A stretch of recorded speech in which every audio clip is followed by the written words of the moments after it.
Bom dia, pessoal. Aqui é a professora Daiane e hoje eu vou falar um pouco sobre estrutura de repetição em JavaScript. Então, imaginem que nós precisássemos imprimir os números entre 1 e 5 usando apenas o comando de impressão, o console.log. Então, uma opção seria usar um console.log para cada número a ser impresso. Número 1, número 2, 3, 4 e assim sucessivamente, certo?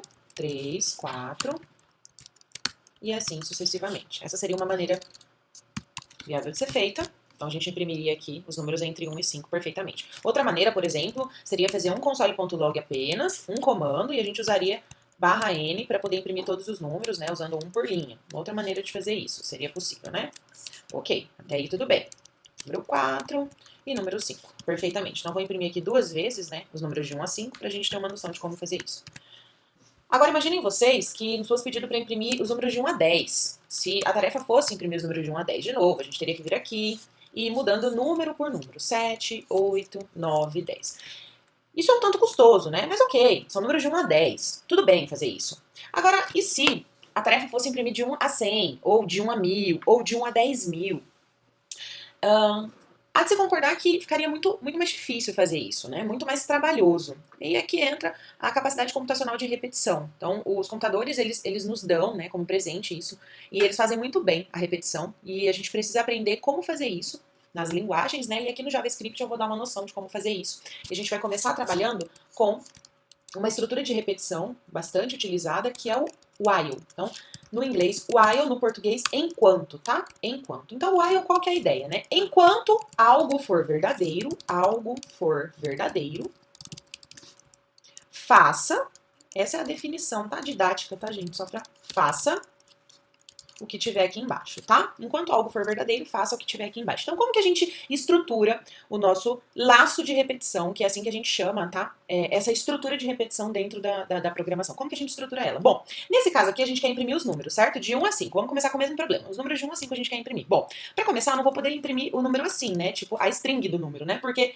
senão eu só imprimiria o número 1 repetidas vezes, né? Eu preciso imprimir algo padrão e genérico, tá? Para que o computador vá identificando e imprimindo automaticamente. Então eu preciso passar um modelo para o computador e ele que vai alimentando os dados desse modelo. Então aqui eu vou passar para ele o quê? Uma variável i, tá?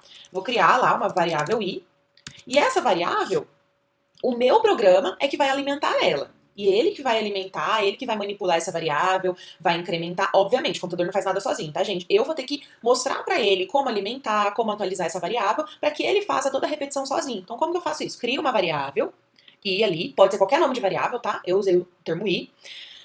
Quero que ele imprima o i, que é o meu número, tá? 1, 2, 3, 4, 5. Beleza. E depois? Eu preciso de uma condição, tá, gente? Quando que eu quero que ele imprima? Eu quero que ele imprima do 1 até o 5. Então, como que eu faço assim? Do 1 até o 5. Eu preciso inicializar em 1. Então, aqui, ó, existe o que a gente chama de inicialização. I recebe 1, tá? Eu começo I em 1, que é o passo de inicialização. E depois eu tenho a condição. Condição, que é enquanto I menor ou igual a 5. Se eu quero imprimir de 1 a 5, na minha inicialização tem 1 e na minha condição I menor ou igual a 5. Se eu quero imprimir de 2 a 9, na minha inicialização tem 2 e na minha condição tem 9. E assim sucessivamente, você vai mudando isso conforme o seu problema, tá? E aí eu mando imprimir ou fazer aqui dentro o que eu quero que seja repetido várias vezes. Ok, aqui eu quero que repita 5 vezes apenas. Além disso, tem uma outra parte muito importante que é o incremento, tá? Então aqui eu tenho algo muito importante a ser feito, que é o incremento. Incremento. Então, o que é o incremento? Então, dentro do laço de repetição, eu preciso atualizar o valor de i. Então, cada vez que ele imprime um número, o meu laço de repetição precisa atualizar minha variável i, tá? Então, aqui eu quero imprimir de 1 em 1, né? Até o 5. Então eu preciso ir atualizando essa variável a cada iteração do laço, cada vez que ele imprime um valor, eu preciso que ele incremente esse valor em 1, para que o próximo valor seja exatamente o próximo número, porque senão ele vai imprimir sempre o primeiro, tá?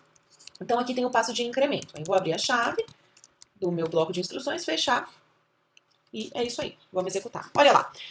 Com essa estrutura baseada em inicialização, condição e incremento, eu consigo imprimir os valores de 1 a 5. E se eu quiser imprimir de 1 a 10, eu mudo aqui, de 1 a 10. Rodo de novo, ele imprime de 1 a 10. Se eu quiser imprimir de 1 a 100, rodo, aqui ele vai imprimir de 1 a 100. E se eu quiser imprimir de 1 a 1000, eu rodo aqui, eu altero, né, o limite e imprimo de 1 a 1000.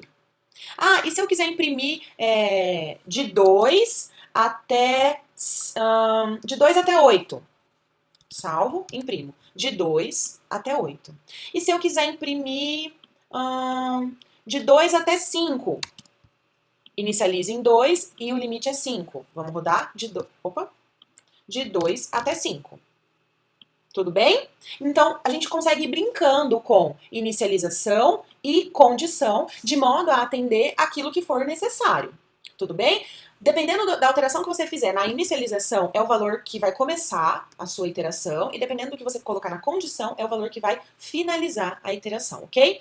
Outra coisa muito importante é o incremento, tá? Então, existem problemas como, por exemplo, imprima os números pares. Poxa, nós sabemos que os números pares são de 2 em 2, certo? Então, sei lá, vamos começar no número 2. Quero imprimir os pares entre 1 e 100. Os pares entre 1 e 100. Bom, o primeiro número par entre 1 e 100 é 2. Legal. Então, meu limite, o maior número lá é 100. Ok. E aí?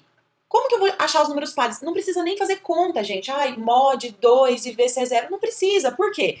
Não é sempre de 2 em 2, a gente pode usar o incremento para isso. Só que ao invés de incrementar em 1, a gente incrementa em 2. Daí ele vai imprimir 2, 4, 6, 8, 10, 12. Olha só. Somente os pares. Olha que interessante. 2, 4, 6, 8, 10, 12. Com apenas uma estrutura de repetição e manipulando apenas as variáveis de inicialização, condição e incremento. Ah, e se você quiser imprimir os ímpares, gente, é só alterar aqui, ó. Começa no 1, vai até o 100, e aqui é a mesma coisa. Deixa o incremento normal, porque os ímpares também é de 2 em 2, né? 1, 3, 5, 7, olha só. Vamos rodar? 1, 3, 5, 7, 9, 11. Veja só, tudo que se repete a gente consegue simular aqui numa estrutura de repetição. E aí aqui dentro nós podemos fazer coisas riquíssimas dentro de uma estrutura de repetição. Aqui na parte de condição lógica, nós conseguimos fazer outras manipulações também, colocar umas expressões um pouco mais robustas, né? Algo muito importante também é que não necessariamente nós precisamos usar uma constante aqui, por exemplo, o valor 100, tá? Esse valor 100 aqui, ele pode ser uma variável, por exemplo, uma variável n, tá? Pode ser uma variável n. Ah, da onde vem esse n? Não sei. Vem de algum lugar do seu código lá em cima, você declara uma variável n, tá? E recebe esse valor do usuário, ou calcula esse valor em algum lugar do seu código, não sei, vem lá de cima, tá? Em algum lugar do seu código tem esse valor n. Você recebe um valor para esse n, tá? Em algum lugar do seu código. Eu vou deixar fixo aqui, mas só para entender que no laço de repetição, na expressão lógica, que não necessariamente precisa ser uma constante, um valor mesmo, 2, 3, 5, 9, 100, pode ser uma variável, tá? Perfeitamente, pode ser uma variável. E é muito comum problemas do tipo, leia um valor do usuário, n, e faça o fatorial de n, ou imprima todos os números pares entre 1 e n, ou algo assim, tá? Então o que a gente faz? A gente lê o n, calcula o n de alguma maneira e coloca aqui o valor de n na estrutura de repetição. Tudo bem, pessoal? Bom, mais um ponto importante aqui. Como funciona a execução, né?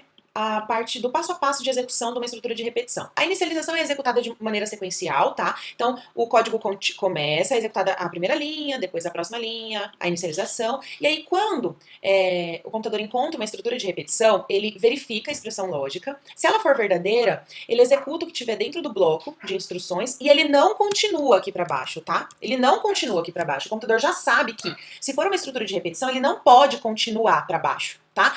Acabou a estrutura de repetição, o que ele faz? Ele volta para a linha 9 aqui. Ele volta para a estrutura de repetição. Ele faz um jump, né? Ele retorna e avalia novamente aquela expressão. E ele faz isso repetidas vezes enquanto essa expressão for verdadeira. Ele só não volta quando ele analisa essa expressão e essa expressão é falsa. Quando essa expressão é falsa, aí ele pula para o final, para logo em seguida, logo depois da estrutura de repetição. Então aqui, se eu tenho a estrutura de repetição, né, começando ali na linha 9, ele vai fazer a avaliação da expressão lógica na linha 9, vai executar o bloco de instruções, e toda vez que ele chegar na linha 13, que é o fim da estrutura de repetição, ele retorna à linha 9 para verificar se continua verdadeira aquela condição. E ele vai executando isso enquanto for verdadeira a condição da linha 9. Quando a condição da linha 9 for falsa, aí sim ele pula lá para a linha 14 e vai executar o que tiver depois em seguida, da linha 14 em diante, tudo bem? Aí sim o meu laço de repetição se encerrou e ele pode continuar o código de maneira sequencial. Mas toda vez que ele encontra uma estrutura de repetição, ele vai fazendo esse loop. A gente chama isso de loop, tá? Ele vai fazendo o loop enquanto a expressão da minha estrutura de repetição for verdadeira. Tudo bem, pessoal? Por hoje é só. Muito obrigada.